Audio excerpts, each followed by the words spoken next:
Bonjour à vous, chers scribes accroupis. Accroupis et toujours dressés sur la dentelle du rempart pour le combat culturel. Bravo!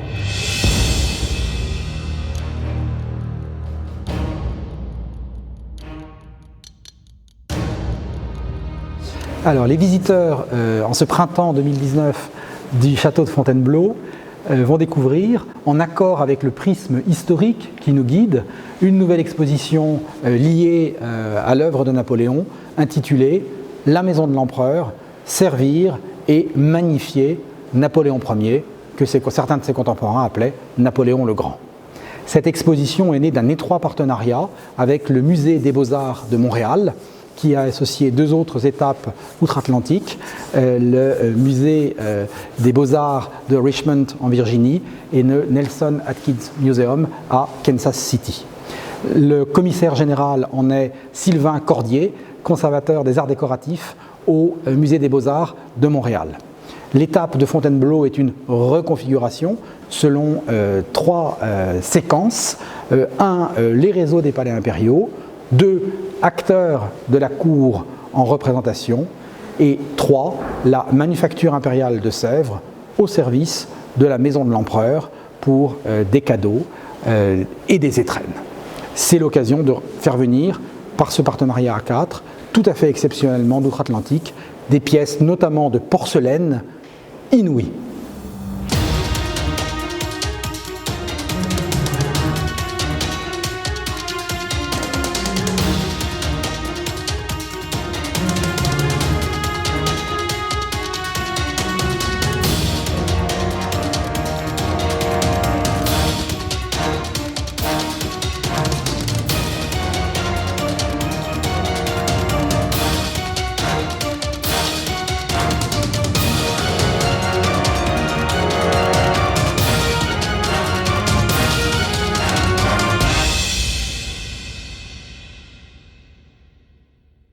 Cette exposition se déploie en 3 lieux.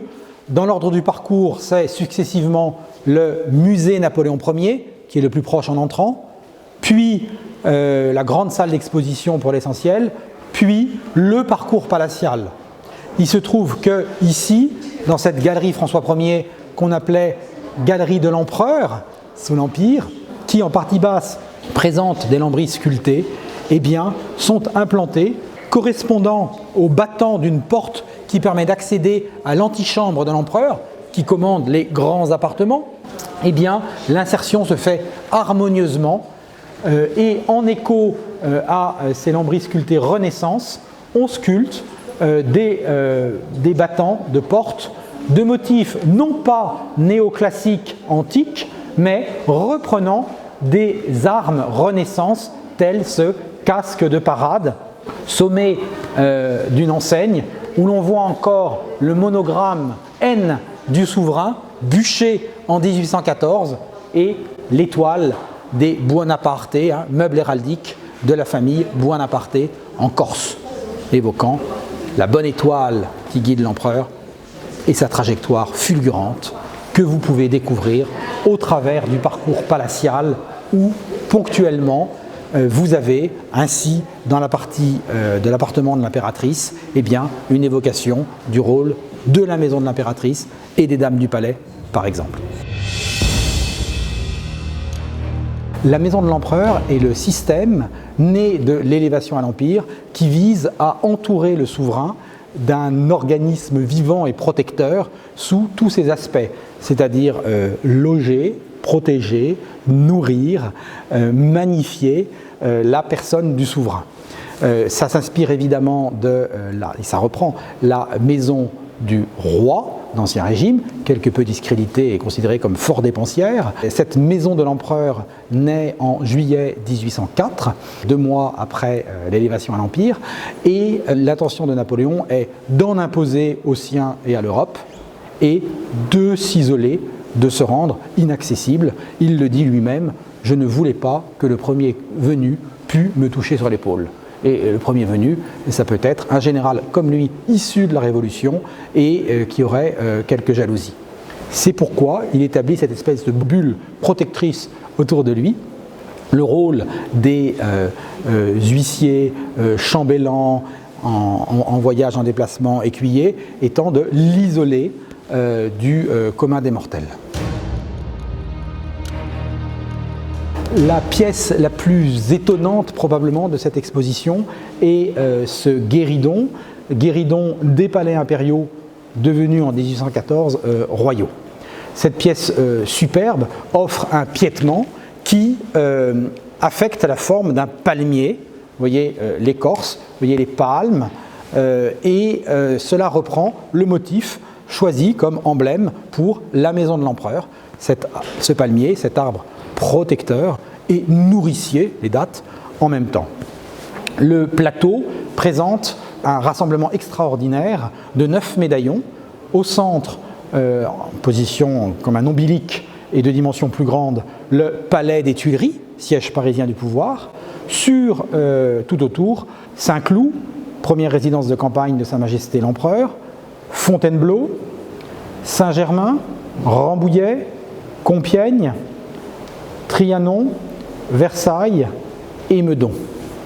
À l'origine, le programme comprenait 3 palais, Laeken près de Bruxelles, Stupinigi près de Turin et Montecavallo à Rome, l'ex-palais pontifical du Quirinal devenu palais impérial de Montecavallo, au gré de l'extension du Grand Empire. Comme ce guéridon est mis en chantier en 1811, on embrasse les 2 capitales de l'Empire, Paris et Rome.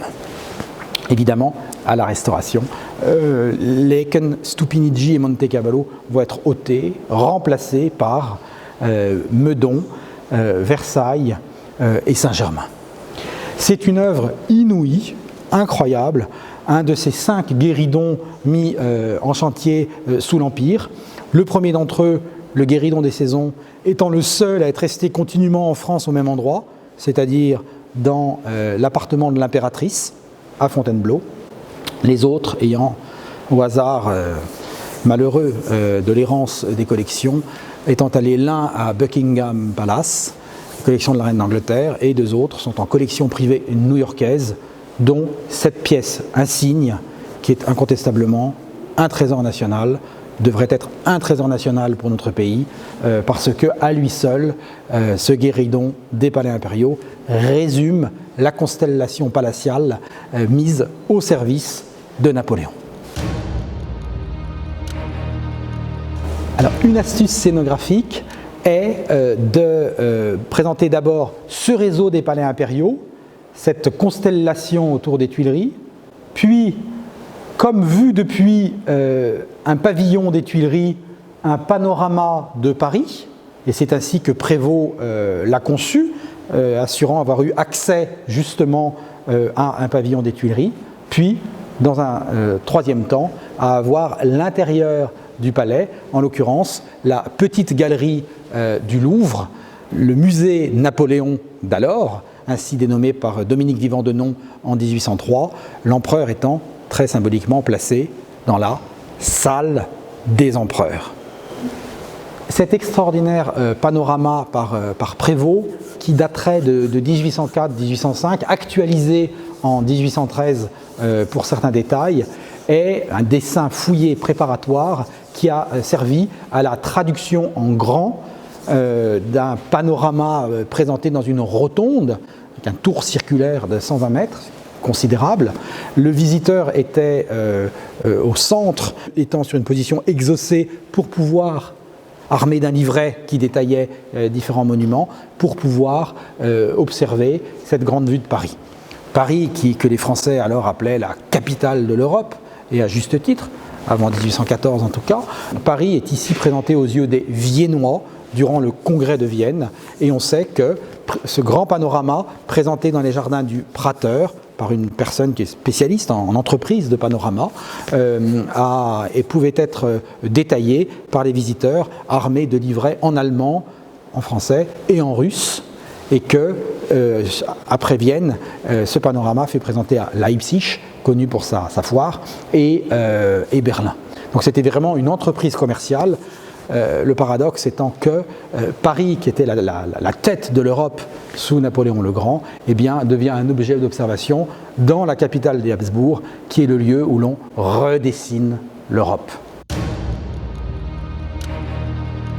Alors pour présenter ce panorama qui est pris depuis un pavillon des Tuileries, eh bien l'astuce a été de le rapprocher de part et d'autre de cet extraordinaire paire de candélabres de marbre vert de mer et bronze doré. Voyez, cantonnant les angles, l'emblème du régime, puis une palme de victoire, mais aussi symbole de motif de la maison de l'empereur, et enfin ce vase inspiré de l'Égypte et qui offre des anses à serpents égyptiens. Ces candélabres livrés par le bronzier Ravrio arrivèrent aux Tuileries en 1812. On ne sait pas encore pour quelle pièce précisément, mais on devine que ça n'était pas pour un petit personnage. Il scande de part et d'autre cet immense panorama où l'on voit bien sûr des détails du Louvre alors en vaste chantier, où l'on voit encore l'enchevêtrement urbain dans une cour qui n'est pas encore dégagée. Vous avez ainsi la rue Saint-Nicaise, théâtre d'un attentat contre le premier consul en décembre 1800. Vous avez la Grande Galerie, où l'on verra Napoléon le 2 avril 1810 passant en revue et ses courtisans et les œuvres d'art conquises par les baïonnettes françaises.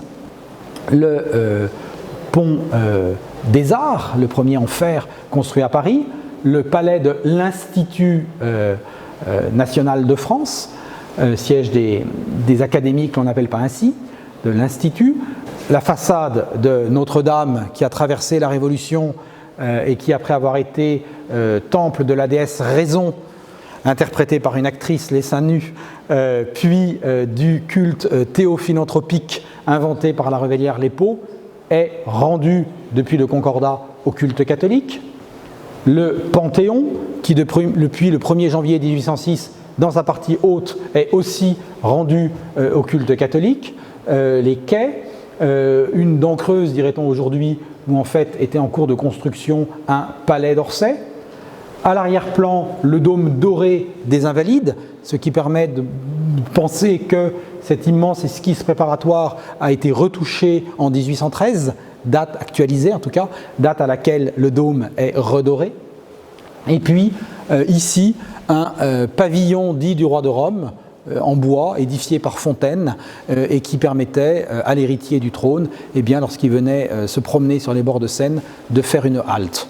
Évidemment, le principe d'un panorama est de se refermer, c'est la raison pour laquelle vous retrouvez un pavillon des Tuileries. Rapprocher cette vue extérieure d'une vue synthétique des palais et d'une extraordinaire tapisserie montrant l'intérieur du palais est, je ne vous le cache pas, une trouvaille fort gratifiante et appréciée des visiteurs. Pour camper ce passage du consulat à l'Empire, ont été à dessein rapprochées deux œuvres. Celle-ci qui est fabriquée à Andenne, où il y a une terre particulièrement plastique, et qui campe le premier consul sur un piédestal hérité du XVIIIe siècle. Vous le voyez à la façon dont le trophée d'armes est représenté. Au-dessus, une figure de Bonaparte avec son habit de premier consul, mais le tout actualisé, car l'œuvre est datée Thermidor en premier de l'Empire français, juillet 1804. L'on voit posé sur un coussin une couronne, c'est l'Empire, et brochant sur le drapeau un médaillon renfermant une aigle. On a changé de régime. Par contraste avec cette œuvre d'un savoir-faire plus populaire, il y a ici une œuvre extrêmement savante qui est commandée à Jean-Baptiste Regnault, un des trois grands ateliers néoclassiques ouverts à Paris, commandée par le Sénat conservateur, une des 4 institutions de la Constitution de l'an 8 modifiée en l'an 12. Regnault a opté pour une vaste composition. Il est vrai que la traduction sur toile fera 4,60 m et 9 mètres de large. Il campe le triomphe de Napoléon, conduit vers le temple de l'immortalité, reprenant bien sûr ce thème antique des triomphes, réactualisé au XVe siècle par Mantegna. Ici, Napoléon vêtus en grand habillement, c'est-à-dire ce grand manteau de pourpre brodé d'or doublé d'hermine, est accosté d'un côté de Mars, la force brutale, la guerre, de l'autre Minerve, l'intelligence, la stratégie, l'organisation de l'État, précédé d'une figure de justice, d'une figure de religion ou de piété, les yeux tournés vers le ciel. Et l'on sait que la pacification religieuse n'a pas peu contribué à provoquer l'adhésion envers le premier consul et frayer la voie à l'élévation à l'Empire. Toutes ces figures sont tirées par un quadrige, évidemment inspiré du quadrige arraché à la façade de Saint-Marc de Venise et promené triomphalement à Paris sur le Champ de Mars en 1798. Ce quadrige est précédé d'une figure de victoire, ailée, ample, vive, qui donne du mouvement, tandis que, de ce côté-ci, vous avez l'œuvre consulaire, Mercure, le dieu du commerce qui renaît grâce à la paix et à la prospérité. Vous avez l'architecture, gracieuse figure assise sur un chapiteau corinthien. L'agriculture, qui est la première ressource du pays en 1800, une femme au sein généreux et tenant une corne d'abondance. Au centre, une très gracieuse figure avec un subtil accord chromatique entre un vert acidulé et un jaune très vif, qui est la figure de la paix, tendant un rameau d'olivier, secondé par des angelots dont l'un tient une corne d'abondance. Et puis, de ce côté-ci, Hercule chasse la dissension et le crime, une figure haineuse à la chevelure hérissée de serpents et ayant un poignard à la main, tandis que, sur l'injonction du temps, une espèce de figure très forte de Saint Jérôme, ou de prophète de l'Ancien Testament, sur l'injonction du temps, Chronos qui a posé sa faux, eh bien, l'histoire inscrit sur la table du temps le monogramme du souverain régnant.